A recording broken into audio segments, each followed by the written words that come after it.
characters, incidents, names, and situations used in this story are fictitious. The resemblance to any person living or dead is purely coincidental. The following video contains some horror elements and suitable for a mature audience, 16 plus. This channel and video is not for kids. Hello friends, I am Arian, and welcome to our channel, Midnight Horror Stories, where you get to hear true and scary ghost stories. But before starting the story, all the friends who have come to this channel for the first time, please subscribe to the channel, and if you like the story, then definitely introduce yourself in the comment section. Then let's do not take much time and start our story quickly. In 2008, a boy was walking through a very dense forest in Northern California. Or when he saw the sun setting, he decided to stop somewhere and set up a tent to spend the night. After a few hours, he suddenly woke up. He thought that he had heard something outside his tent, but there was no way to look out of the tent. There was no window to look out. It was completely black and dark outside, so he could not see anything outside. He just lay down, trying to understand what was happening outside. And lying there, he was closely trying to listen to the sounds outside. Then he slowly heard the sound of footsteps moving towards his tent. Friends, many of you may know that in 2007, the famous cult classic film Into the World was released in theaters for the first time. While it is based on a true incident that is inspired by the life of a person named Christopher McCandless. Take a salary. But there was really something else for Christopher. Christopher did not want to do such a job. In fact, he did not want to do any kind of job. He just wanted to live his life freely. He knew that his family would not be happy with this, and so one day he left the house without informing his parents. He had given up everything, money, a credit card, whatever he had, to charity, so he wanted to keep himself away from greed, and after doing all this, he went to Alaska. In the middle of the Alaska jungle, he found a rusty old city bus. Christopher made the same bus his home and started living in it, unfortunately. After 113 days, he died of starvation. Someone believed that he had consumed some poisonous substance, and that is why he died. It's about life, which really focuses on Christopher's incredible spirit and his consistency. What he wants most is freedom, and that's where the film ends. Now, after watching this film, Dada was not sad, but in spit, he started thinking that life should be lived, even if he had to take the biggest risks in life. But whatever happens, he should live his life before it is late. And during this time, a viewer was completely inspired by the life story of Christopher McCandless. Yes, sir, I am fine. This is a young boy of 18 years old. Mike lived in Oregon and was graduating from high school. Like many boys, he did not know this. There was no clarity on what to do after graduation, to study further or to do a job. But after watching the film, now the option came in front of him, and that was to go to the forest like Christopher McCandless did. Lee didn't want to go to the woods, so I saw it as taking a break from his everyday life. I decided that he would first complete his graduation, and then in the spring of 2008, he would travel to the California section, which has rough and beautiful Pacific crystals, and he was going to do it all on his own. The part of man that was planned to be hiking was almost the voicemail narrative, i.e., a walking long-distance trip of about 2,700 kilometers of Southern California. It was going to start from the border of Mexico to the border of the North or to the border of New Oregon, in which he had to pass through rough paths, through deserts, mountains, and through many dangerous forests. Such forests which are very dense, and where there was also a danger of wild animals. There was no human habitation in the distance, from where there was no means to contact the people around. And this journey was also dangerous because if something happened during the journey to a hike, it might happen. For days or even weeks, no one outside would know anything. But this wasn't the first time I was going to do the heating. He had a good deal of hiking experience. He'd been hiking all over the Hoos in the western United States, hiking and putting up tents, during which time he had gone hiking in areas far from dangerous and humane terrain. Since he had encountered a variety of wild animals, I knew very well about dieting, and on the strength of this experience, he had decided to take such a big adventure. He was smart, but despite this, something strange was going to happen to him on the trail of the Pacific Summit, which he was completely unaware of. And then according to the plan, I graduated from high school in 2007, and then in the 2008 cold weather, he was ready to leave home. He packed his bags and left the airport. And when he got there, he made his way south to the border of Mexico, erasing the border of Mexico on his way to the Pacific Cristiano training. He started the journey, and from there he went north. Nate spent the first few weeks hiking for the whole day, where his body would accompany him, or he would travel until night fell. After getting tired, or after he had stopped, he would put up his tent on the side of the road there. After that, he used to eat whatever food he had and sleep inside the tank, and the next day he got up early and left again for his onward journey. He did not face any difficulty. Everything was normal. Sometimes he was very tired due to traveling for a long time, or he had to face dehydration. Apart from this, he had not worked in any other difficulty during his journey. Except for these 2 or 3 things, so far everything was going well. But he realized the fear during his journey when Glass moved inside the boundaries of the National Forest, or Nalarson National Forest, a very dense one in Northern California. It was about 150 minutes from where the forest had started its journey, and it was only shortly after I set foot in it that I realized that the path to the forest was very strange. The trees and shrubs there were not only dense, but they also covered the trail with their branches on both sides of the path. There were very big and dense trees, so it was such a dense area, as if there were 2 big high walls on both sides of the road. Due to the dense area, the air there was also slow and everything was very quiet. As Jay was moving forward, he felt as if it was going to get dark, but I was doing everything he could to keep myself calm, enjoying the chirping of birds, listening to the voices of the people in the congregation around him, and listening to them. The net was cutting through the dense forest comfortably. He was not in a hurry for anything. Then he slowly crossed the path and reached an unknown place from where he had to buy one. Knowingly or unknowingly, his attention went upwards. I was shocked to see outside. I saw that at a distance of about 20 feet from him, i.e., on the edge of the state, there is a big boulder, and on that stone are sitting 2 middle-aged people, one of whom is a man and the other is a woman. Both of them were covered in some kind of white cloth from head to toe. Both of them were also dirty in appearance and made in on the face of the disheveled man.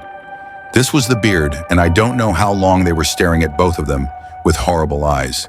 Seeing that, Nate felt very strange. So strange, Himanshu immediately looked back. I continued on my way while looking down. But as soon as the passage came a few feet away from both of them, I looked up again. I waved my hand, smiling at them and hesitating a little, but they didn't respond. He even said hello to them, but he just stared at them.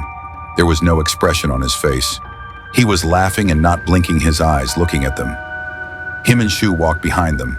He felt more uncomfortable after seeing it, because somewhere he knew that both of them would now be staring at him from behind. Even after Mike didn't want to look back, Mike was really scared to see their eyes. So Knight was just walking ahead. He was wondering why they didn't respond to him even when he waved his hand. Why didn't they signal him? At least even if he shook his hand, he might have felt so strange, and he would have said this. I was comforting myself by thinking that maybe the people living in this dense forest would not see other outsiders for many days, and maybe that's why they behave strangely in this way. But to tell the truth, it is very strange that you know how difficult it is to accept that you are traveling to an unknown place. And some people who look like you do not respond to your point even after seeing you in front of you, nor do they react to you. And so I explained to myself by saying that he didn't know who those people were, where he came from. He didn't care if they didn't respond to his hello, and that he had nothing to do with the 2 of them. No, I explained to myself, just kept walking forward. Not once did he try to see them standing in white clothes. After a few hours, he felt that the sun was beginning to set, because the light coming from through those dense mountains was now decreasing. The path of the race was also lessened, so I camped somewhere nearby. He decided to put it, and then he started looking for a safe place. He was traveling on this trail path. Near that path, there were very dense trees on the shore. Those beds were so dense that it is difficult to put up a tent there. So I left the net path and went inside the forest about 30 feet, went inside and saw a snake place. I put my tent there. He made some food for himself on his small stove, and after finishing the meal, he packed his leftover food inside a waterproof bag after feeling that water drop back inside a bag. He was tied with a string and hung on the branch of a tree. The first one was at such a height from the ground that no animal could see him in the dark or even see him. When it got darker, the light went into his tent and closed the zipper of the tent and slept in his sleeping bag. As soon as Mike woke up in the morning, he saw that there was a slight fall outside the tank. That means the sun had started to rise. It was still very dark outside, but a little UN also came out of the tea magic tank and along. He first looked at the tree on which he had put his food. There was no bag on the tree. I looked around and thought that maybe it spread there. He must have fallen to the ground, but it was not even on the ground. It was just missing from there. Mike started thinking to himself that he did not hear any sound in the night. Then where did the bag disappear? He thought that maybe when he was in deep sleep, a bear must have come to the campsite and he must have run away with him with food. There was a lot of food that could have worked for a few days, but he wanted to test his logic before he went any further, because hackers should always know what they encountered on the honey I once had on a tree. He wanted to see if it was possible to get an animal out of the bag by climbing up. Brother? No, I climbed the tree and looked at the ground from above. At that time, he saw some marks on the ground. There were no footprints of any potato or any animal, but the mother was something else that I was shocked to see. He hurriedly climbed down from the tree. 2 distinct footprints remained in the soil around the tree. Mighty knew very well that he was out of the tank even once without shoes. He panicked and started checking those marks around. Then he realized that these footprints were not only near that tree but around his stand. He started thinking like crazy how this could be possible. Not only that, but they even stole my food, and I didn't even know that his attendance was deep inside the main road. And you could not digest the fact that even after such a dense darkness, how they had come 300 feet deep in search of him. That too without making a sound. After thinking about it, it had come to the mighty thought that it was the same 2 people whom he had seen on the rock. The same people who were in white clothes, and now he had followed Matt to the point where he waited for it to get dark and for him to go to bed. And then he suddenly realized that it might be right now. If it is the same, then now that you are hiding behind the trees and watching him. I looked around and saw that he would suddenly appear somewhere. Mike was repeatedly looking behind the trees here, but after looking here and there for a long time, he felt that there was no one there. Yet he had this scary feeling again and again. He was beginning to be convinced that someone was now behind him. Someone was baking with his own. He quickly packed his work side, and he left the place as soon as possible and went ahead very calmly along the trail. As he walked, he kept thinking that those people were still behind him, or suddenly he would come out of a tree and read something in front of him, or maybe he would pounce on him. I started walking a little faster. Finally, he came on the path of the trail. AJ once again looked down at the trail. There was no one seen there. Seeing that, he breathed a sigh of relief. I thought that Bolo must have stolen the food and went away. And thinking of this, he walked towards his destination again. The mite had been running continuously for several hours. But when those 2 people were playing in his mind, he turned his eyes slightly to see that the men and women in the white clothes were still somewhere behind him. At last, after cutting through the little trail path, he came to the open and beautiful field from where the sun was clearly visible in the high sky. He was explaining to himself, it was really terrible that he was in white clothes. The 2 unidentified men were definitely following him and walking around on his low side in the middle of the night. But maybe they were both too hungry, they just needed to eat. And so they were just there to get rid of the food. After that, he would never have to face them again. Although this thinking of Nate was going to be proved wrong very soon, for the next 3 days, he continued his walk through the trail, through the forest of Larson toward the north. During these 3 days' journey, he once in those white clothes. I hadn't seen the people chasing him, hadn't encountered any unknown objects at night, nor had his belongings been stolen, so I was happy to think that it was just a minor incident. They had just taken what he wanted from him, and now he is not behind him. But the 4th chord after the incident of stealing food was going to be very scary. And last for man, that night I was again forced to leave the path and put my tent somewhere inside the forest. It was a very dense forest that this time he walked some profit from the way. He must have gone, and seeing a good place there, he put up his tent. After putting up the tent, I made a circle of dry wood around the pan. I started doing this every day after the incident of food being stolen. These dry woods worked like an early warning system or alarm system for him.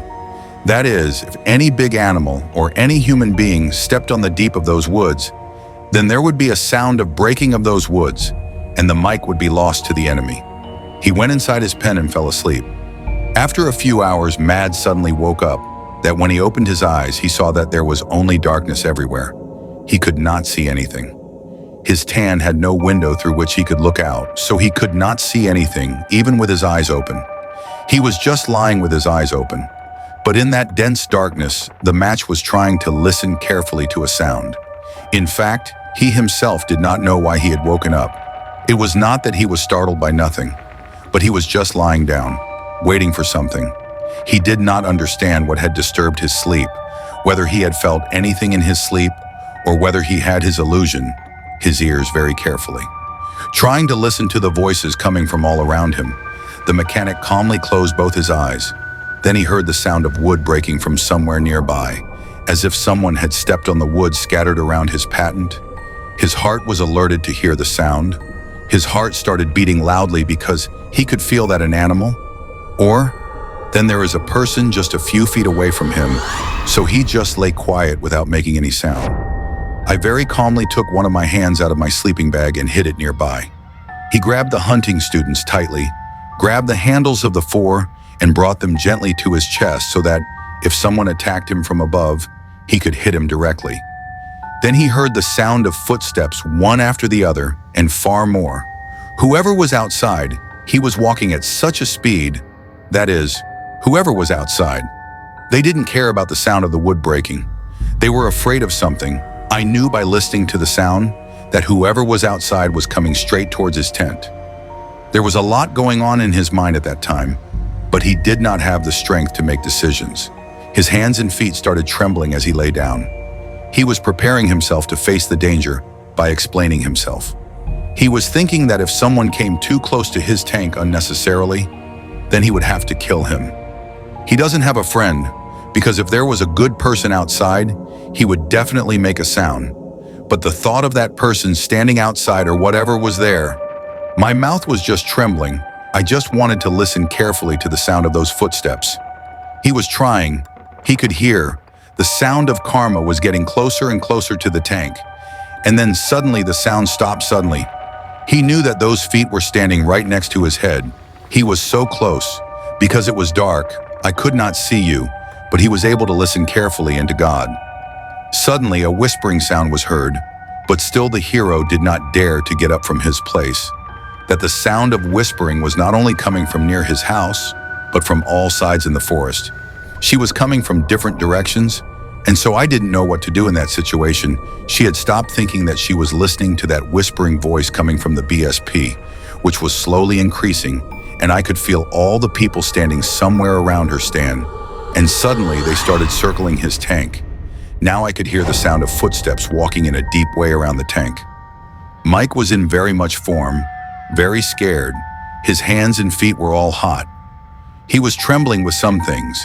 At the same time, he was in his place. He was frozen that he knew that he had a knife in his hand, but he had so bad in his mind that he knew he would not be able to do anything in this condition. He felt as if he was having a bad dream. So suddenly the sound of whispering stopped to the resonance of footsteps. In a moment, there was silence all around. Everything around was quiet as if there was nothing around. In a way, it was a relief for Meat, but he was still lying there, so he was thinking that in his place. Before that, he wanted to hear the sound of the cast deeds behind him, who were moving backwards back into the forest. But he did not hear any sound that could show that people were going away from his tension. But it was so dark outside that I couldn't even go out and see anything, so I just lay in my place, not knowing how many people there must be, 1 to 2 or 10 people outside, and all of them out of his tent. They must have been waiting for the arrival. It was some time before dawn, but till now they had not heard the sound of retreating deeds. Maybe they were standing in their place. After some time, the sun came up completely in the sky and some light started appearing outside the medical test. He got up from the place, opened the chain of paint, and sat outside. There was no one outside. Next, he came out of the tank and stood and had 2 knives in his hand, holding it in front of him. There was no one. Maybe he was gone, or he was hiding behind the trees at a distance, thinking that the knight kept checking everything around his can guide for a long time. At this age, that somewhere he would see those people in white clothes, or the other people did not even know this. But even after groping here for a long time, I did not see anyone. So now he began to convince himself that he must have had a bad dream that night, and he must have had this illusion due to a lot of fear. But when I looked down at the berth, he was surprised. Look at the footprints around his tent on your work side. Those marks were everywhere. Near the tank, outside Lucky's circle. That is, what he was dreaming of was often there. So he packed all his belongings in a hurry and put them on his shoulder and started walking towards the path of the trail. He continued to run in the direction of the north. This time he was not walking, but running. He was looking behind his shoulders again and again. He was very scared. The only thing going on in his mind was that do anything. I have to get out of that Garlic National Forest. Do anything. I have to get away from those people chasing me in white clothes. He just ran all day. He must have rested for just a few minutes. The rest of the day was just moving on. By the afternoon of the day, he had finally left the Garlic National Building. He was now in such a place. Wherever a small town was inhabited, that night the witch camped outside the forest, but also right around the city. To ensure my safety, I deserve as much of the city as possible for the human settlement. He wanted to be close to you as he lay in his tent that night, thinking about everything, every incident he had experienced in the past few days. Ever since he saw those two men sitting on that big rock, they had been following him ever since he had just stolen food the first night. It's strange, but it makes sense that it's a normal thing to be like this. But what happened to him the previous night didn't make any sense, meaning it was clear that people dressed in white were. He was chasing in bad times, but why I could not see him even once? Why was he looking back again and again, and he was behind him every time? There was nothing that could be done, that he could keep himself hidden every time. He had managed to follow him silently and without being seen for many days. The second shocking thing was that I had made my work hundreds of feet away from the side grandfather trail. And if they were so far away from the net, how could they reach it so comfortably in such a dense forest, in such a dense darkness? Why were they walking around? What were they whispering to each other? What were they talking about? Were they doing some black magic, or were they making some tantra mantra, not knowing what they were all doing? That night he had even heard the sound of footsteps coming toward the tank. But he also had to clear the sound of whispering, but after that he made the sound of those people retreating. Why didn't he hear it, and where did he suddenly disappear in the morning? He did not know what would happen to it. Thinking about all these things, when the eyes of the net got caught in him, he did not even know the next morning when he woke up from sleep, the first thing that came to his mind was that they had not come back to his time, and then he went out and looked everywhere. But that night there was no sign of him being there. That morning I packed my cancer and sat there for some time. He was thinking that he should stop hiking now. The family should have called them here so that they could get rid of that place from unknown people. And on the other hand, they were thinking that till now they had crossed the distance of about 1,600 meters, and now only the inclusion. The distance was left, so it was also an important thing for him that he was just a few miles away from the finish line, and it would be stupid to come back to this place. So he decided to complete his beginning. I once again tied my luggage and put it on my shoulder and dared to walk towards my destination again. Leaving the small town, once again we had to travel through a very dense forest. The name of the forest was Hymanshu Forest, Mount Sharp, and this was also very dense like Larson Forest, but this time the scariest about it. The thing was that in the last few days, he had heard about many incidents of people going missing here. It was disturbing for a minute, and the most horrible thing was that when the missing people were found from there, he used to say that when he was walking on that Mary Tears Majestic, he had to travel like him. People were visible. He was sometimes able to come from behind them and pet them. But as soon as they looked back, there was no one there.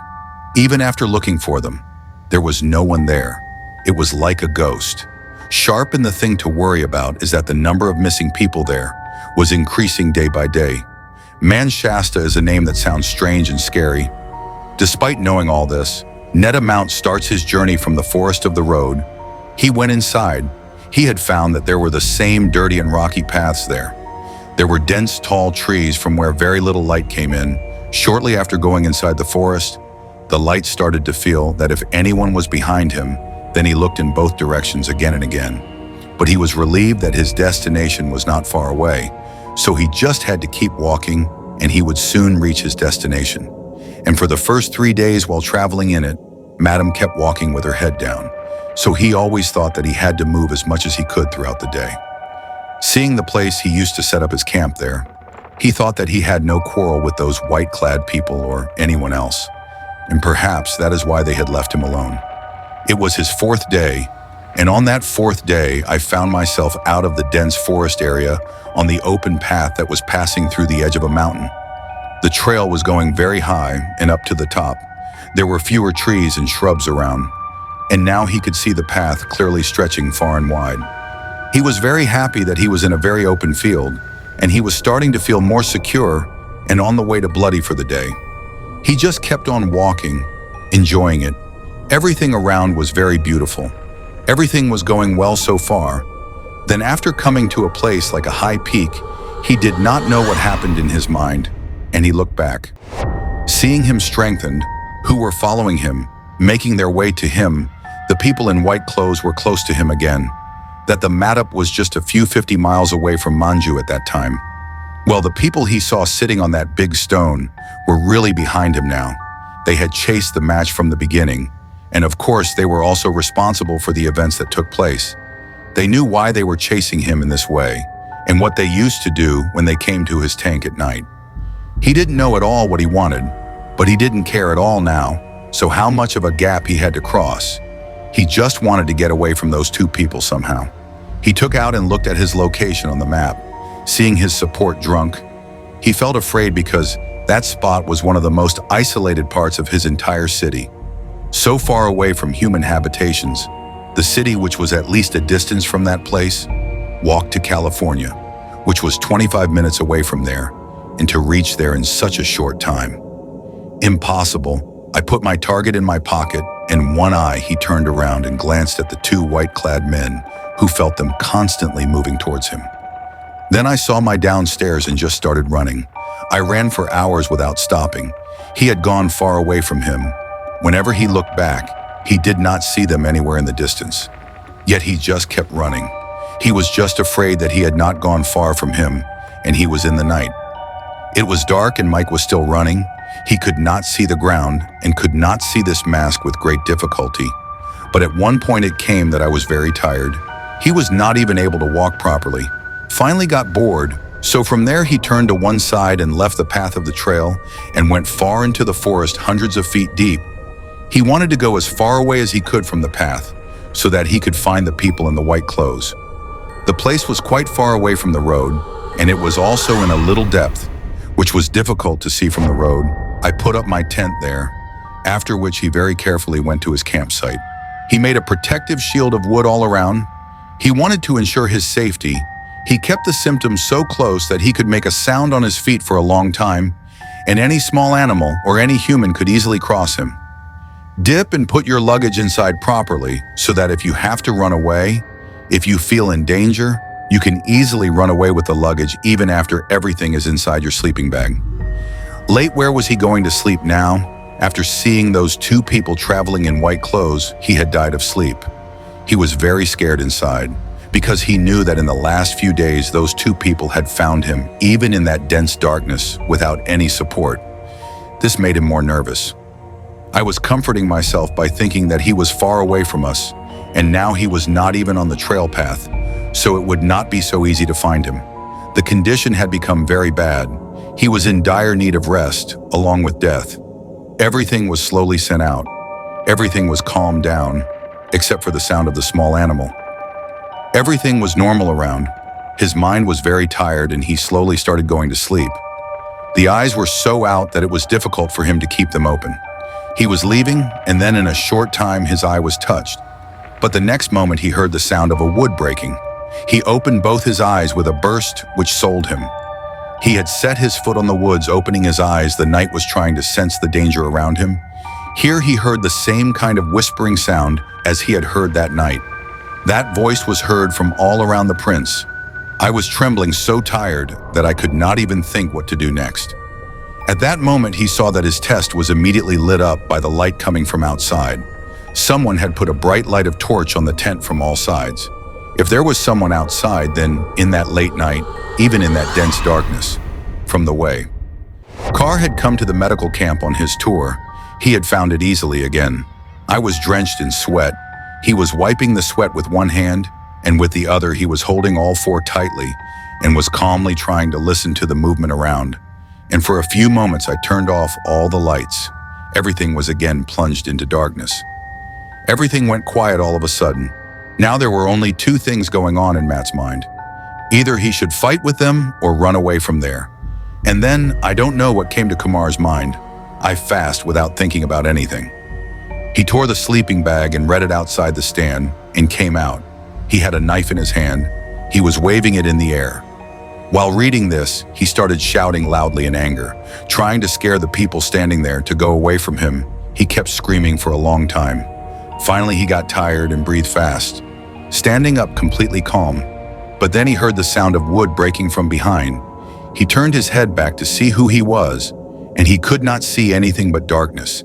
And if there was something there, then some distance from him. But when he was standing, he started hearing the sound of fake breaking, one after the other, and he understood that a black shadow was running towards him. The net started running away from there without thinking anything. There was dense darkness everywhere in the forest, that there were big trees everywhere. The mind was running and hitting the trees again and again, hitting the branches of the trees, breaking them, breaking them. He was just running like crazy. Sometimes he was stumbling. Somewhere he was falling down on the ground. He did not know in which direction he was running. He was running as fast as a bus. He was running as fast as he could. He was probably still chasing him. After putting some 5 minutes, he stumbled and fell on a place. There was a big tree nearby, and there was a small doe. He went down to that pit with the help of the tree, and while groping that place, he hit a small place between the tree and the stones. He had concealed himself in the place in such a way that if someone came towards him from behind, he would easily understand. He was looking back at him in the direction from which he was running away, and when he was robbed, he looked that some people are looking for him around in the forest with a torch. They had come closer to him while looking for him, but still could not find him. After some time, he went right after looking for him. I hid under this lock all night, even after the sun rose. He did not come out of the place. He was afraid that Yoga was hiding somewhere nearby and waiting for him to come out. It must have been that the bomb had made no movement till noon. It was lying there. I was still very scared. Finally, after noon, he came out from under the bullock. He looked around, but there was no one there. Instead of going to the time set, he decided to go away from there for his safety, and again ran away from that place. He went running on the road leading to Cancel, California, and when he reached there, he first told this to the police and police officer there. Then he got information about the incident from the forest officer I. Maths, and he got a safe one. After placing the model in the model, the police informed his family members. His family immediately drove from Oregon to Mount Rasta to take Maud back home. A few months after the incident, I contacted the police and the PAWS team of Mansa again. He wanted to know who were the people in white clothes who were chasing him, whether the police had caught them so far or not. But then the police told him that till now, many people have confirmed that their belongings have been stolen from the worksite. There is not a single witness who has seen people dressed in white or who has been intimidated by anyone. But in the end, he said that he had not yet received any news of people walking around in white clothes, nor did he have any such information. He didn't even know how he was able to turn around him so easily after being so far away, how he could travel very easily in the dark, without any trail, without any map, and all this for Matt. Even today, it was less than a big mystery. So friends, this was our story today. Do tell us how you liked the story by commenting. And those who have not yet subscribed to the channel must subscribe to the channel. Take care of yourself and your family. I, your friend, will meet you soon with a new story. Thank you.